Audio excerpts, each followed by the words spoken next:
RAB সদর দপ্তরের গোয়েন্দা শাখার তথ্যের ভিত্তিতে জানতে পারে যে ট্রাক যোগে অবৈধ নেশা জাতীয় বুপ্রেনরফিন ইনজেকশন বহন করা হচ্ছে।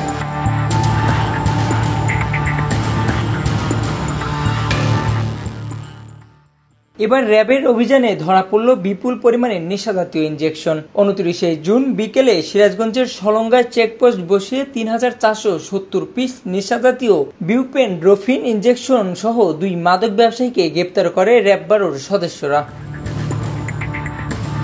গ্রেপ্তারকৃতরা হলেন জয়পুরহাট জেলার পাঁচবিপি থানার পূর্ব রামচন্দ্রপুর গ্রামের মৃত কফিল উদ্দিনের ছেলে শাহিন খান ও একই এলাকার হায়েজ উদ্দিনের ছেলে মেহেদি হাসান।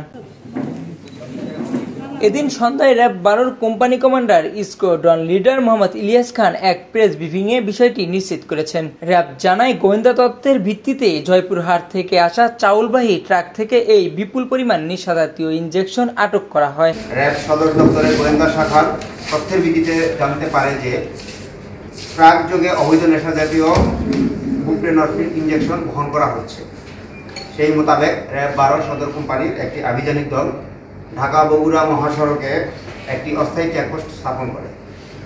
অস্থায়ী চেকপোস্ট চলাকালে 29 জুন 2024 খ্রিস্টাব্দ বিকেল 3:45 ঘটিকায় সিরাজগঞ্জ জেলার সলঙ্গা থানাধীন ঘুরকা বেলতলা এলাকায় একটি চালবাহী ট্রাক, যার রেজিস্ট্রেশন নাম্বার ঢাকা মেট্রো ট 244556 হতে ঢুকানো অবস্থায় 3470 পিস বুপ্রেনরফিন ইনজেকশন উদ্ধার করা হয় এবং ঘটনাস্থল থেকে আসামি মোহাম্মদ শাহিন খান এবং মোহাম্মদ মেহেদি হাসান সর্বথানা পাঁচবিবি সর্বজেলা জয়পুরহাটকে আটক করা হয়। এ সময় উদ্ধারকৃত 3470 পিস বিউপ্রেনরফিন ইনজেকশনের অ্যাম্পুলগুলো জব্দের পাশাপাশি 3টি মোবাইল ফোন, 5টি সিম কার্ড এবং 7875 টাকা এবং ট্রাকটিকে জব্দ করা হয়।